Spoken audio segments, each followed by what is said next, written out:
What is going on, everyone? Welcome to Kart 63. My name is Ben. Thank you very much for stopping by. Real quick, if you didn't mind hitting a like on this video, possibly subscribe to the channel. I was trying to think of what I wanted to say next because this is a new part to this channel. I am just overwhelmed with the support for this channel, the sponsors, the partnerships, whatever you want to call them for this channel. The list is getting a little long for me to remember them all, and I think I am not doing them a service by forgetting the names of the partnerships. So what I did was I made a nice little clip here. If you didn't mind watching it, don't skip forward. Don't skip forward, please. It's very short, I swear. But I'd like to thank all the sponsors and partnerships. Kart 633 would like to thank our sponsors and partners for the channel. Track Tack Tire Treatments, Burris Racing Tires, BeardOctane.com, 53 Titanium, JC Specialties, Product 41, and Shatter Karts. Okay, pretty cool, huh? It was just becoming too much. It was the list was getting a little longer. Not bragging, super appreciative, but I didn't want to mess up anymore, so I made that video, and it can be added to. You know, if you're watching this, if you're watching this video and you want to be on Kart 63, all the more the merrier. The more the merrier. All the merrier. There we go. So this video today is about mounting a brand new seat with seat savers. I kept on saying chassis savers. That's not right.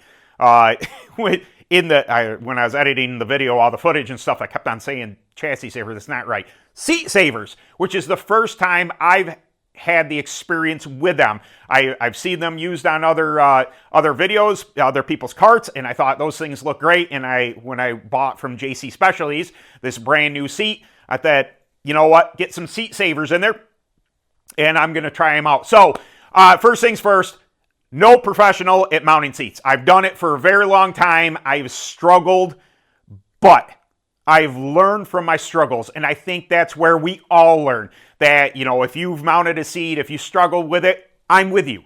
I've been there. I've also paid attention throughout the years. My friends of mine that have mounted seats, I've heard what they've talked about. I've just absorbed, and I get to know what I'm doing by paying attention to what other people are doing, and then taking from that which is good, or what I believe to be good, and then using it myself. So this is a culmination of all that information that I have absorbed over the years of how to mount a seat properly. I am not claiming this is proper. I am not claiming this is perfect. I never would do that. I am as flawed as the next person, and I welcome you. If you see something I do wrong during this video, please put it in the comments. It's not only for me to learn, but I can pin your comment. I can, obviously I answer all the comments, but I want to know what you believe I could have done better so we all can learn from it. This is a learning channel. This is to help a racer who doesn't know how to do it understand why we do things. So please, as long as it's constructive criticism, I have made it a point as of late that I do not accept negativity. I don't mind if you call me a dummy or whatever, it happens, it is, but I don't feel as if it helps the sport. I don't feel as if it is constructive. If you're going to be negative on a Facebook post or a YouTube video or something like that, if you're just all out being a jerk, bloop, that's gone. And if it happens again, bloop, you're gone, like blocked, deleted, see you later. But it's just, I know we'll get to the video. I wanted to make a post on Facebook. I thought that was pretty dumb. I don't want to gripe. I don't want to complain. I don't ever want to be seen in that light. There's far too much negativity out in the world already. This is a place for positivity. This is a place for learning. This is a place for education and camaraderie and everything that we love about karting. So as long as it's constructive, have at. The comments are open. Please tell me if I'm doing something wrong, if I should change something to help the racer understand a better way to do this. Other than that, let's get down to the video. I've already edited all that stuff because I did it last weekend, preparing this brand new Shatter Blast for this coming Saturday, 2,000 to win. We'll see how that goes. New cart, new chassis, new products. Whew, it's going to be a doozy. So without any further ado, I will get to the video and see you in a second. You see me? Okay. I have my mic on for this. Usually I don't have my mic on when I'm doing descriptive videos, but my neighbor is mowing his yard. It's probably one of the last times in New York that we're going to get to mow. I kind of jumped the gun here a little bit. As I said before, I am in my own head notoriously bad at mounting seats. So I'm going to, what I've all observed throughout the years of watching people do it and everything, I'm going to go ahead and try and utilize some of these tactics. So if they're not stuck on too bad, these are your rubbers. I've seen people stick them on seats before, but I think in my head, if you use some super glue, what I have is trim stick. Hold on. I just have this left over from years ago at the shop when I used to work with my dad. It just happened to be kicking around, and I thought it'd be perfect. So some kind of contact cement, super glue, something or other. Like I said, I've seen people stick them to the seat, okay, but I think this might be a better idea in general because it would give you, your distances when you push these up against with the rubber grommets in place. Now, here comes somewhat of the tricky part. I guess I'll get down here and frame a little bit. Depending on what part of the country you are, I think dictates where you might mount your seat as far as the belly of the seat goes. So if you're down south, you're going to want to be as low as possible. You want to get all your VCG out of it, vertical center of gravity out of it, because you don't want a ton of rollover. You want to be planted in the track, but at a level like this. Not up here. When you raise the back of your seat, when you raise the butt of your seat, you have a tendency to roll over onto your right side tires. This is something that I think we need up north for our slippery type of track. So what I'm going to do is I'm going to find a medium that you could do a straight board and you could be completely up over the rails. You get, are you following me here? That would create more VCG. That would create more rollover. I don't mind being a little, the butt of the seat to be at least a little below or not below the rails, but into the rails. Not so low that your butt's going to hit. Not, maybe medium to high. You can put, if you like to, just put a board, a plank or something and really set that high. But I like the seat to be into the cart, not below the cart, not above the cart, because I think it's a happy medium between the two. You do still get that rollover that we're looking for up north, but you're also not so high that it's going to make you uncomfortable. I find that I've raised the butt of my seat too much, and I believe that it just makes it awkward the way you're sitting.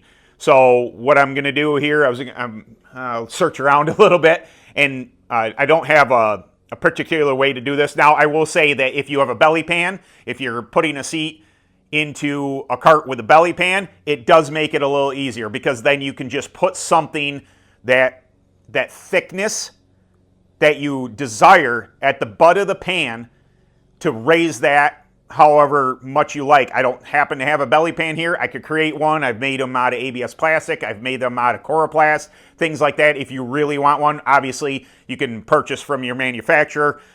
This Shatter chassis didn't happen to come with one. And I'm sure that I could put a universal one with the, what is that called? The underbody there with a spoiler, not spoiler, but diffuser built into the rear. I could put one of those on there. But again, up north here, our dirt's a lot different. This is something that I think it works better down south than it does up north. Plus, we have really, not really rough tracks, but we have some rough tracks, and that stuff has a tendency to get beat up. So what I'm going to do here is I'm going to find some type of medium. Maybe it'll be a piece of coroplast to where the weight will allow it to bow a little bit, but not too much. I'll obviously look below here, and then we'll get this positioned.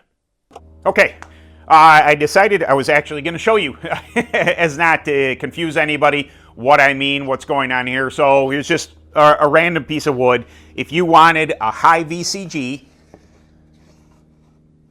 this would be obviously well above the frame rails, and you're going to see exactly what it does to the seat.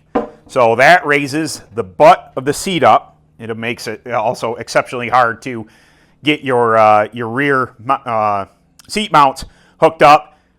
This is really not ideal. You can do it if you want. If you really feel as if you need more rollover, if you need more VCG, you can do that. And we are working with a Evolution seat here. I've run Next Gen for years, and just wanted to change it up a little. So it was in between a Chavis seat, which I really appreciate them clicking on my post there and responding that, if I had any questions about the product, just availability at the time when I was putting this in. It's not that I didn't care what went in it, but the two highest suggestions I had were the Chavis Pro. Some people like the original, but also the Evolution seat, which is John Kart bodies. And, part of me was like, I run a John's Kart body right now, bought from JC Specialties. But it happened to be in stock, and as I pointed out on the Facebook post, I am now an extra large. I started 23 years ago. I was in a medium. I am now in an extra large. You take that for what you will. So this is a me problem right now. I went and attached these. This is a piece of coroplast. If you don't know what coroplast is, corrugated plastic signboard. We make wedge bodies out of it, but it has a little bit of give to it.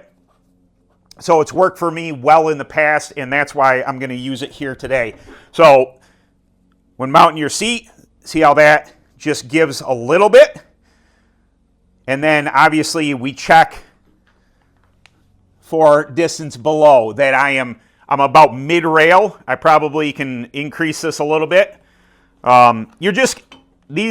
These things are going to take some time. They're going to take some figuring out what works, where you actually want the butt of your seat to be. As I rotate this up, this still has a little bit of give to it. So I am right about at the top of the rails. By the time I mount it, it should drop at least a little bit. Okay, I think I kind of got it about at least the butt of the seat where I want. Your manufacturer may state how far they want this distance here between the seat and the steering upright post, how much distance has been there. I have spent years running UAS, very difficult for me to do because I have always had a tank there to deal with, but I usually try and keep this centered. The distance you can create with the slides for the forward mounting positions of the seat. You can move this front and back. Keep in mind that when you move this front or back, depending on where you set your rear stands, is going to depend on how high this the back of the seat is. So, you're only allowed to go to the center. Most rules state you can only have the back of the seat to the center of the rear axle. And depending on whatever series you're running in, there might be a height thing, like some people don't want you doing this. Although that's usually a kid thing. The kids have a tendency to set up. Down south, you're going to want it laid back more. Obviously, get out of the air, get the VCG out of it, or lower your VCG. I won't say get the VCG. You want VCG. You just don't. Either higher or lower, depending on that. But this is, just a basic concept of where to set your seat. Now, where I've run into the problem is mounting seats. I rarely ever have help, so I've always done it myself. It's really kind of a shot in the dark for me. Like, am I getting it correct? I've done this enough that my basic platform is that the notch in the front of the seat, run that center with the steering upright. The rear of the seat, I try and keep, as long as it's got it, you know, like most of my karts, all of my karts, have the brake on the left side. This might be a little different. You know, you have to kind of gauge where your rotor would be on your axle. I try and keep the center of the rotor with the center of the seat, just as a rule of thumb. I don't, you know, it's not I've moved my seat way over, I've moved over to the right, you know, changing your percentages and stuff like that. But this is where I say that, you know, I struggle a little bit with this, doing it by myself, you know, not having, you know, running UAS. I never really followed manufacturer recommendations because of where it's at. And I've run UAS obviously a lot longer than I've run clone. So I'm going with the basic concept of center of the notch and then center of the rotor and keep that somewhat in line. Like I said, this distance is going to matter. This is going to matter for how much nose weight you're able to get, how comfortable you are. Now remember, no matter what manufacturer there is or anything, driver comfort is imperative. If you are uncomfortable in a cart, it makes for a bad time. You know, trying to wheel a cart when there's lots of grip or not lots of grip, you're slipping and sliding. This all makes a difference. I've usually just kind of eyeballed it. I get it within a couple inches, an inch, somewhere in there. I've heard some people say an inch is good. Okay, you know, I'm not going to disagree with that. So I'm just going to slide that forward. And I'm going to get your seat slides, about lined up where you're going to be about an inch.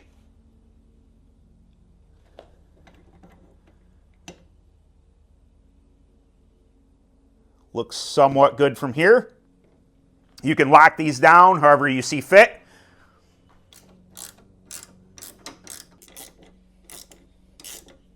Just need to be snug. Now, this is where gluing the grommets, in my opinion, comes in to effect. So now that distance does not change because your grommet's in there. I used to, you know, just line it up, drill the holes or whatever, and, you know, it would change a little bit. Obviously, it would shift it forward, or I'd have to move the front seat slides back. But now we're going to go and look at the rear. Okay, now we are back to the back of the cart. As you can see, this is somewhat in line. Sorry about that. This is somewhat in line with my rear rotor. Now, this, you know, depending on what your percentages are going to be, if you need more left, if you need more right, you can move from there. Obviously, this is just the mounting position. But I have this. Thank you, UPS, for the bag here. But what I like to do is, if there's a push it forward, get it against your front stanchions. I like to put something in between the wolf plate and the seat to hold it for a second. Now, I measured my other carts.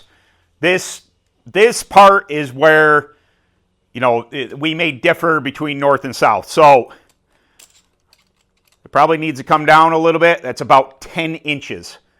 You can see that correctly. It's about 10 inches, so that's a little too high. My other carts are setting at 9.5. That seems to be where I can see good. I'm comfortable with it. So take a little bit out. We're measuring from the top of the axle, bare axle, to here. It's about 9, yep, that's shy of 9 inches. We need to kind of split the difference here. Whatever works. I mean, this is, I've always just used something kind of soft and pliable so I can change it. It's still, that's really maybe just a hair more.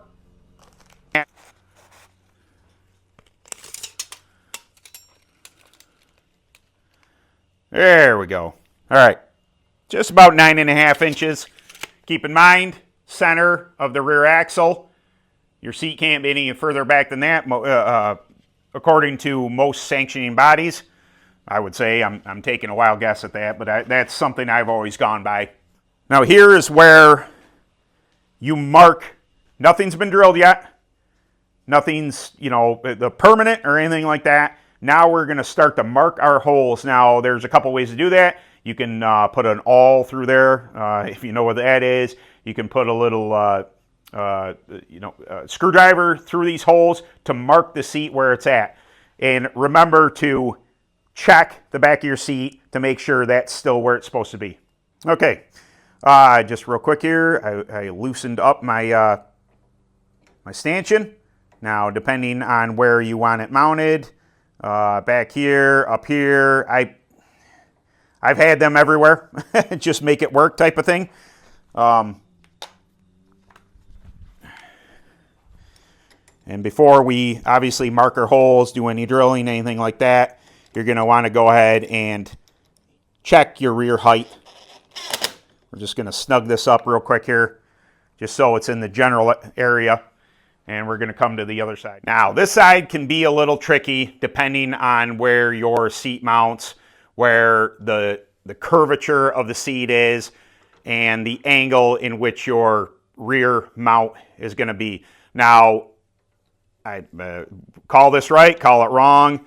If things aren't fitting, I just go ahead and make an adjustment for the bracket.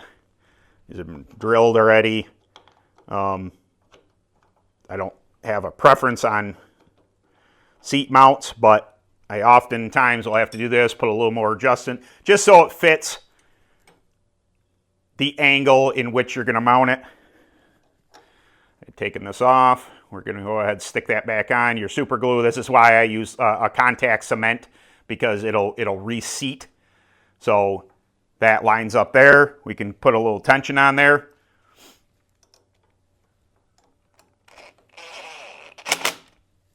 Just to keep it need be.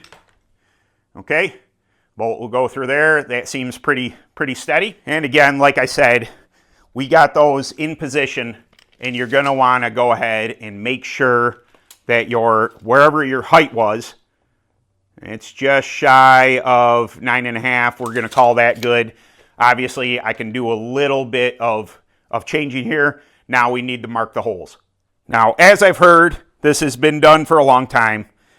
The first person I ever saw do it, so I'm going to give them credit, was Chris C. So you're going to take your Sharpie, whatever it may be.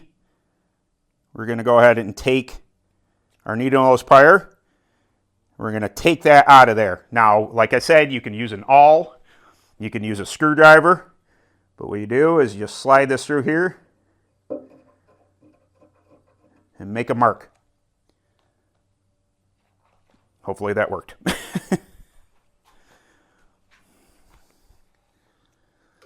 We'll do it again just with the other side because it's saturated. I'm going to go ahead and mark our position here. Okay, and then where I saw that made the most sense to do was here, because you can get this into here a little easier than you can a screwdriver or something like that. You're just going to mark the seat.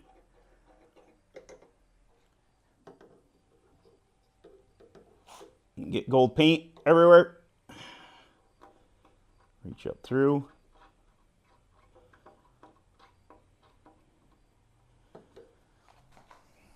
And lastly, come here. And lastly, come here and mark this one. Now, in theory, we should be able to put this back in the Sharpie and use it again, which I did. And then in theory, I should be able to take the seat off, and then we have our markings. Okay, and just like was shown, okay, there's one mark. We got a couple on the bottom, although faint. There's one. There's two. And then the left side, there is 3. Now we have our mounting positions. Okay, and barring my drill bit being sharp enough to do this, if not, I'm going to have to sharpen it. The next step is pretty evident. we have a 5/16 drill bit here for 5/16 bolts. Makes sense.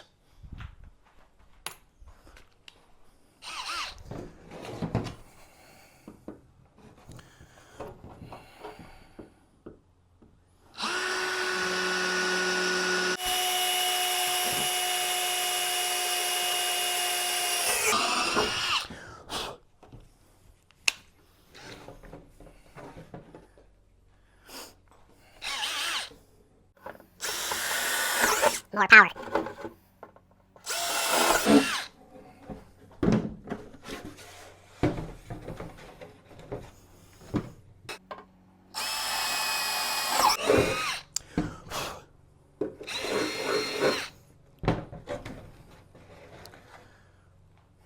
Now this part you can either do or not do. I have not done this yet. As you can, someone who's ever looked at my seats can tell, I have a ton of wallered out holes from racing. Changing position, vibration, you know, all the forces that go into the seat. These are what are called seat savers. I was able to get these at JC Specialties, and basically what we're going to do is we're going to mount these in the holes to protect the seat from getting wallered out. Now, in my other hand here, we have rivets. So we're going to line these up. We're going to mark them much the same as we did the holes mounting the seat, and we're going to put rivets in them. Take two, because I forgot to turn on the camera. So I'll leave it to me. What we have here are the seat savers. Now, if you can see it all, these have mark on them. What I have done is just like the seat, I've gone through and I use the drill bit as a guide. So go ahead and stick your drill bit back through the hole, and then you can choose your orientation. I don't believe that there is right or wrong here. Just whatever way you see fit, whatever fits the seat best. Now, you put those on there. You're going to go ahead and take your marker again. I chose silver because I had a finer point, and go through and you're going to mark those holes to drill for your rivets.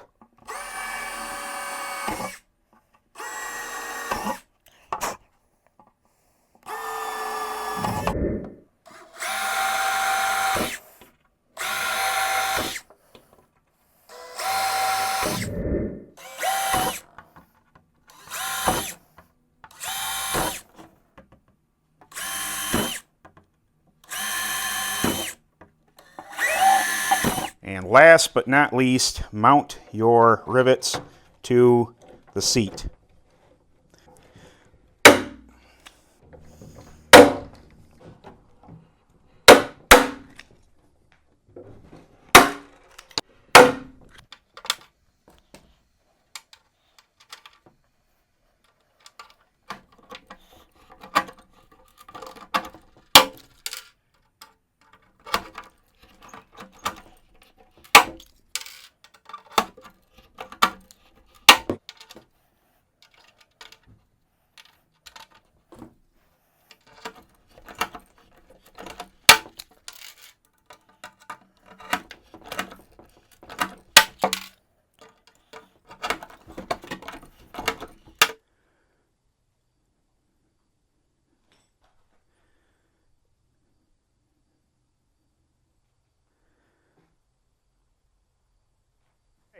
Real quick here, I'm just going to go ahead and run through the seat savers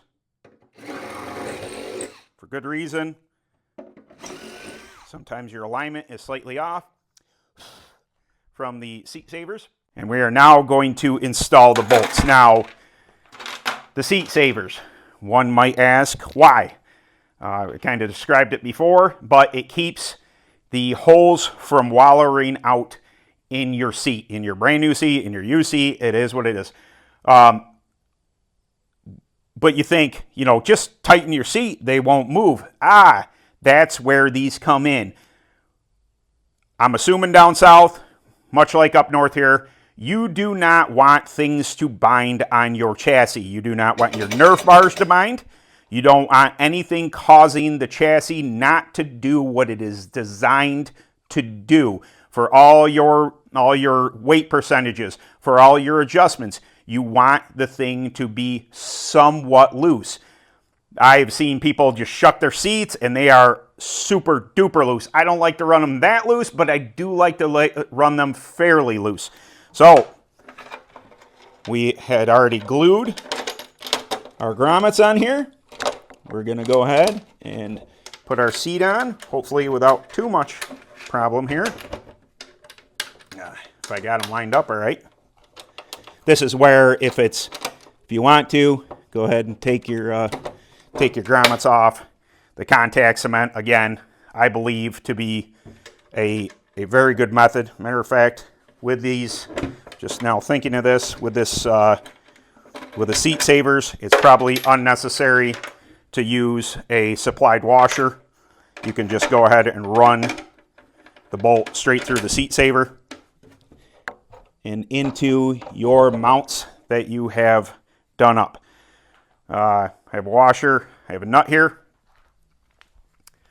and I've run them without washers, not a real big deal.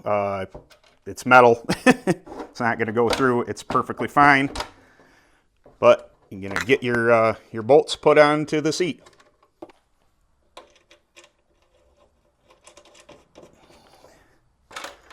Better angle over here.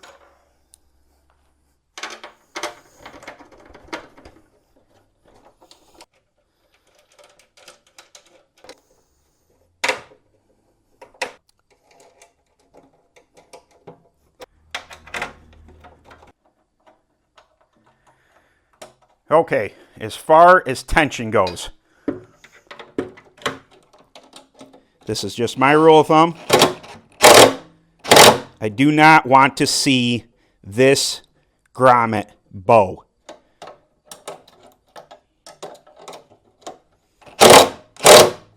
So I like to tighten it till it's on there, but you can still move the seat.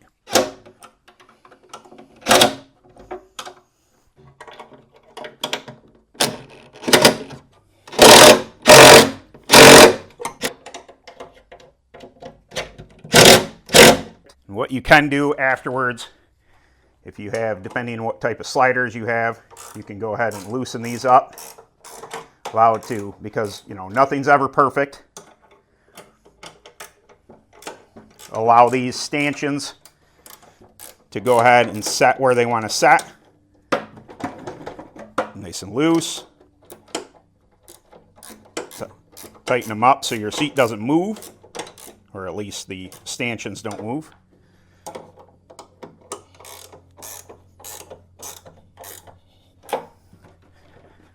It's still a little tight. Take a little bit of take a little out of these. That one might be all right. Oh, there we go. That's what I'm looking for. I'm looking for it to be secure, but not bound. And that's probably enough movement. Just real quick, this is what I was talking about. Here's even with the frame rails, just ever so slightly. The difference may be between if you're running up north or if you're running down south. Just a quick look around here. Shatter Karts. I have my Kaler custom kart parts on it. I have 5.3 titanium hubs.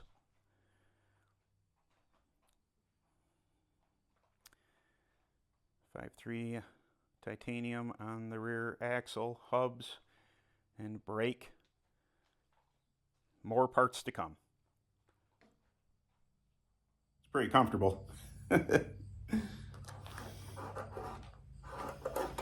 whole bunch of me not doing my job. Okay, there you go. That is how I mount a seat. Again, I don't think I'm the end-all be-all. I'm sure that if any of you have any constructive comments, they'll come. But I gotta say this, that I just scaled the kart last night. The Evolution seat, choice.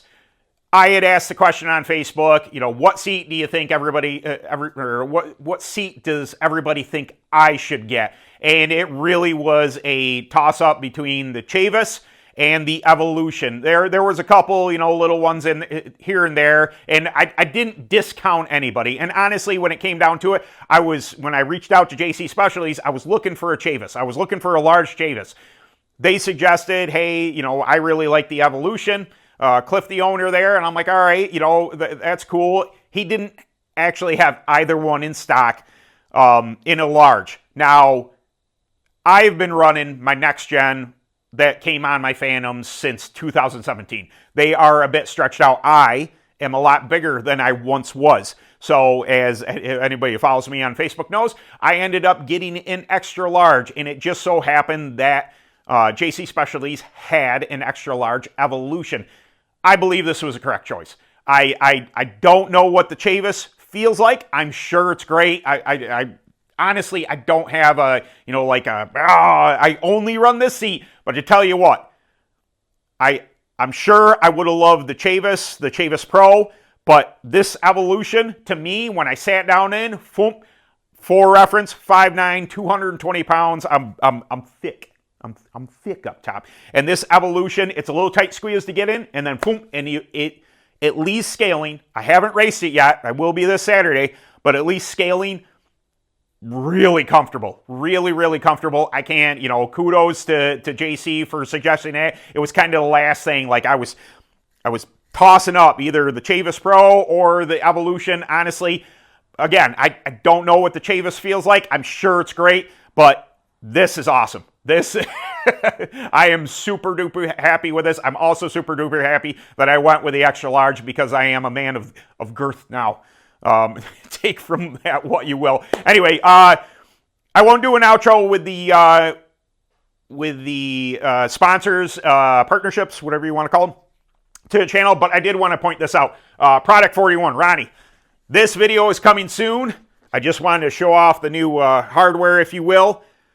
The brand new, let's not screw this up.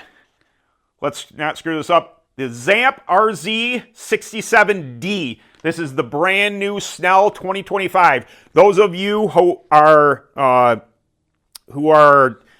running out of your Snell this year, if you have a, what is it, 2015?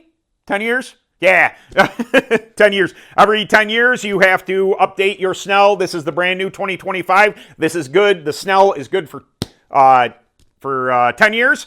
And this is the brand new offering from Zamp. I have put this on my head. Super comfortable. I wear a large. Spot on. If you're looking for one of those, Product 41, free shipping. I believe it's over $200. Get a hold of Ronnie. Website and all that stuff. It'll be linked in the description. A shout out to these guys, and shout out to the brand new sponsor, partnership, whatever you want to call it, Shatter Karts. If you need to reach out to them, they are linked down below in the drop down menu on every video. All the partnerships, all the sponsors of this channel is always there. If you ever need to get a hold of them or reach out to me, I will get you a link. I will get you connected with any one of the sponsors of this channel. Thank you so much, guys. I am truly blessed. I am blessed to be in this position to make videos for you. I am blessed to have so many great partnerships and followers and everything else. I know I get mushy. Like if I wasn't such a guy, I'd start crying. But I can't thank you enough. It's you know, sometimes there's lulls in this channel where I don't get, you know, many views and I don't worry about that too much. But the people that come through for me for the channel, the positivity that you always give here, I can't thank you enough. So, all right, guys, that is enough for today. I'm going racing Saturday. Hopefully, 2,000 to win. Could Kart 63 come home with what would I say, 20,000 pennies? I think it's 20,000 pennies. I thought that video was pretty cool. Dreamfield Speedway in Afton, New York. I'll be there. Hopefully, getting some footage. The Insta is mounted up. Kart is ready to rip. I got to work some tires the next couple days here, running Reaper, and we will see how that goes. So thank you very much, everybody, for stopping by. We'll see you in the next video. Later.